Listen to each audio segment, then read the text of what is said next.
ስለመፈተን 2 ሳምንት ብቻ ቀረ። ውድ ተፈታኞቻችን በእነዚህ አጭር ጊዜያቶች ውስጥ ህይወታችሁን የምትለውጡበት አሊያም ደግሞ ከዛም ውጤታችሁን የምትቀይሩበት ጨዋታውን ሙሉ በሙሉ የምትቀይሩበት ጊዜ መሆኑን ታውቃላችሁ።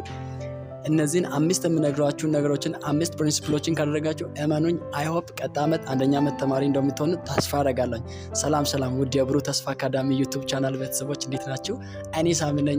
ዛሬ ደግሞ 5 ማድረግ ያለባችሁ ነገሮችን ይዤላችሁ መጥቻለሁ። ለዚህ ዩቲዩብ አዲስ ከሆናችሁ ሰብስክራይብ ማድረጋችሁ እንዳይረሳ፣ ቪዲዮ ለብዙ ሰዎች እንዲደርስ ላይክ ማድረጋችሁ እንዳይረሳ። አሁን ወደ ቪዲዮ። ፕሪንሲፕል ነምበር 1 ቶፕ ኒው ለርኒንግ ማቴሪያል። የመጀመሪያው ፕሪንሲፕል ምንድነው? አዲስ ነገሮችን ማንበብ አቁም። ምክንያቱም በዚህ ሰዓት ላይ ማንበብ ያለባችሁ የድሮውን ማስታወሻ ነገሮችን ማገላበጥ ነው እንጂ አዲስ ነገሮችን ማንበብ ለእናንተ ሞር እንድትጨናነቁ ያደርጋቸዋል። ስለዚህ አዲስ ነገሮች ላይ መሞከር አቁሙ። ብቻላችሁ የድሮ ማስታወሻችሁን ማገላበጥ አለባችሁ። እኔም ከዚህ በፊት ከ5 ወይ ከ4 ዓመት በፊት ካምፓስ ከመግባት በፊት እንደናንተ የኢንትራንስ ተፈታኝ ነበርኩኝ።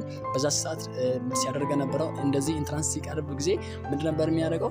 አዲስ ኖቶችን፣ አዳዲስ ማቴሪያሎችን፣ አዳዲስ ዩኒቶችን ከመሞከር ይልቅ ምንድን ነው የሚያደርገው?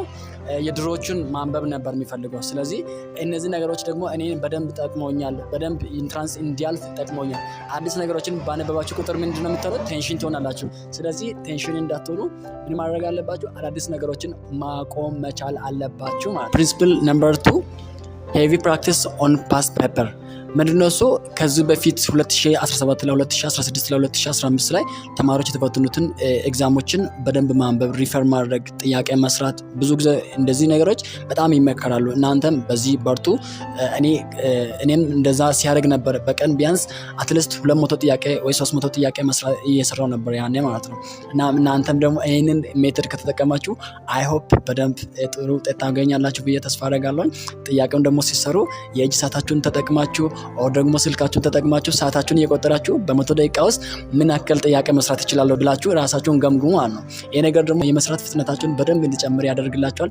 እናም ደግሞ በጣም ውጤታማ ያደርጋችኋል ብዬ ተስፋ አደርጋለሁ። እና እናንተ በደንብ ከዚህ በፊት የወጡ ኤግዛሞች ላይ በደንብ ራሳችሁን ኮሚትድ ሆናችሁ መስራት አለባችሁ። ፕሪንሲፕል ነምበር 3 ከዚህ በፊት ያወጣችኋቸውን ስማርት ኖቶችን በደንብ ማገላበጥ መቻል አለባችሁ።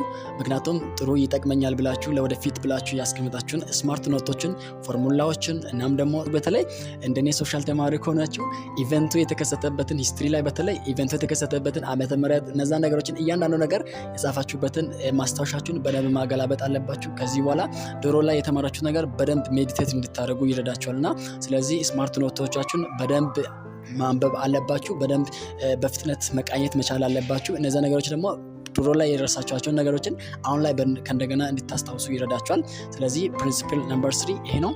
ፕሪንሲፕል ነምበር 4 ፊዚካል እና ሳይኮሎጂካል ሬዲነስ። ብዙ ጊዜ ተማሪዎች ወደ ፈተና ሲገቡ ፊዚካሊም ሳይኮሎጂካሊ በጣም ፕሪፔርድ ለማድረጋቸው የተነሳ መስራት እየቻሉ አይሰሩም። ስለዚህ እናንተ ደግሞ ፊዚካሊም እናም ደግሞ ሳይኮሎጂካሊም በደንብ ሬዲ መሆን አለባችሁ።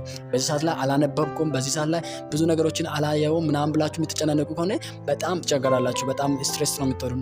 ስትሬሳችሁን ደግሞ ለመቀነስ ምን ማድረግ አለባችሁ? በደንብ ፊዚካሊም ሬዲ መሆን አለባችሁ። ስፖርት መስራት ካለባችሁ ትንሽ ጊዜ ስፖርት እየሰራችሁ፣ መጸለይ ካለባችሁ እየጸለያችሁ ብዙ ነገሮችን ማድረግ ትችላላችሁ። ስለዚህ ምንድነው የሚለው በዚህ ጊዜ ማድረግ አለባችሁ ራሳችሁን ከንባብ ብዙ ከማንበብ ይልቅ በጣም ሪላክስ እያደረጋችሁ እነዛን ነገሮችን ፊዚካሊም ኢሞሽናሊም በብዙ ነገሮች ራሳችሁን ምን ማድረግ አለባችሁ? ሬዲ ማድረግ አለባችሁ።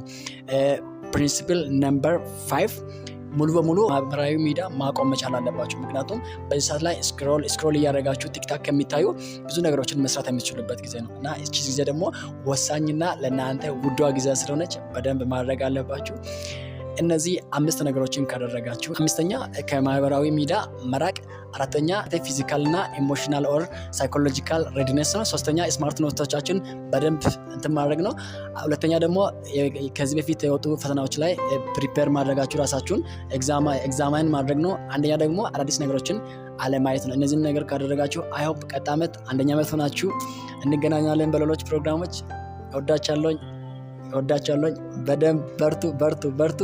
እነዚህ ነገሮችን አድርጉ። ከሌሎች ፕሮግራሞች ጋር እንገናኛለን።